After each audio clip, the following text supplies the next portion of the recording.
ဇနီးမောင်နှံနှစ်ဦးအတူရှိနေစဉ်မှာပဲခွေးလေးတစ်ကောင်ကကုတင်ပေါ်ခုန်တက်လာပြီးဇနီးဖြစ်သူရဲ့အကြည့်ဆုံးကိုမကဘိုင်းနာကိုလိုက်နှမ်းနေတာကြောင့်သူတို့နှစ်ဦးအံ့အားသွားကြပါတယ်တားမြစ်ပေမဲ့လည်းခွေးလေးကနောက်ဆုံးမသွားပဲဇနီးဖြစ်သူရဲ့ဘိုက်ကိုပဲဆက်ကြည့်ပြီးအဆက်မပြတ်ဟောင်းနေပါတော့တယ်ဒါကိုထူးဆန်းတယ်လို့ထင်သွားတဲ့ဇနီးဖြစ်သူကစစ်စစ်ကြည့်လိုက်တဲ့အခါမှာတော့သူမမှာကိုဝန်ရှိနေပြီဆိုတာသိလိုက်ရပါတယ်ဒါပေမဲ့သူတို့နှစ်ဦးလုံးမပြောနိုင်ခဲ့ကြပါဘူးဘာလို့လဲဆိုတော့ဒီခွေးလေးကသူတို့မွေးထားတာမဟုတ်ပဲ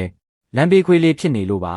ဒီခွေးလေးဟာလမ်းပေါ်မှာကလေးတွေရဲ့နောက်ပြောင်နှိပ်စက်တာကိုခဏခဏခံခဲ့ရဘူးပါတယ်ဒီနေ့မှာတော့ကျင်နာတက်တဲ့ဒီမျိုးသမီးကသူ့ကိုကယ်တင်ပြီးအိမ်ကိုခေါ်လာခဲ့တာပါဒါပေမဲ့ခင်မုန်းဖြစ်သူကတော့အစကတည်းကအိမ်မှာခွေးမွေးတာကိုလုံးဝသဘောမတူခဲ့ပါဘူးခွေးကမွေးလာမဲ့ကလေးကိုရံမူမာကိုသူကစိုးရိမ်နေတာပါဇနီးဖြစ်သူကအကျိုးအကြောင်းပြောပြပြီးနားချတဲ့အခါမှာတော့ခင်မုန်းဖြစ်သူကမတက်တာပဲခွင့်ပြုလိုက်ရပါတယ်မကြခင်မှာပဲချစ်စရာကောင်းတဲ့သမီးလေးကိုမွေးဖွားခဲ့ပါတယ်ဇနီးဖြစ်သူကကလေးကိုအိမ်ခေါ်လာပြီးခွေးလေးကိုပြလိုက်တဲ့အခါမှာတော့ခွေးလေးကရုတ်တရက်ရန်လိုတဲ့ပုံစံပြလိုက်တာကြောင့်ကလေးလေးလန့်သွားခဲ့ပါတယ်ဒါကိုမြင်လိုက်ရတဲ့ခင်မုန်းဖြစ်သူကအရန်တော်သက်ထွက်သွားပြီးခွေးလေးကိုအိမ်ပြင်ကဝင်းထဲမှာတပတ်ကြာအောင်ပိတ်လောင်ထားလိုက်ပါတော့တယ်ဇနီးဖြစ်သူကဘလောက်ပဲတောင်းပန်ပါစေသူကတော့နားမထောင်ခဲ့ပါဘူးအဲ့ဒီနေ့တွေမှာခွေးလေးဟာအိမ်နီးနားချင်းကခွေးလေးတွေသူတို့သခင်နဲ့ပျော်ပျော်ပါးပါးဆော့ကစားနေတာကိုကြည့်ပြီးဝမ်းနည်းနေခဲ့ရပါတယ်တရားမှာတော့ဇနီးမောင်နှံနှစ်ဦးဟာသမီးလေးငိုတန်ကြောင့်လက်နိုးလာပြီးကလေးခန်းထဲကိုအပြေးလွှားသွားကြည့်ကြပါတယ်အခန်းထဲရောက်တဲ့အခါခွေးလေးကအထဲကိုဘလို့နင်းနဲ့မဆိုရောက်နေတာကိုတွေ့လိုက်ရပြီးခင်မုန်းဖြစ်သူကခွေးကသူ့သမီးကိုရံမူတော့မယ်ထင်နဲ့စဉ်းစားမနေတော့ပဲခွေးလေးကိုအပြင်ကိုဆွဲထုတ်ပြီးပစ်ချလိုက်ပါတော့တယ်ဒါပေမဲ့ခွေးလေးကတော့စိတ်မဆိုးတဲ့သခင်ဖြစ်သူရဲ့တခါ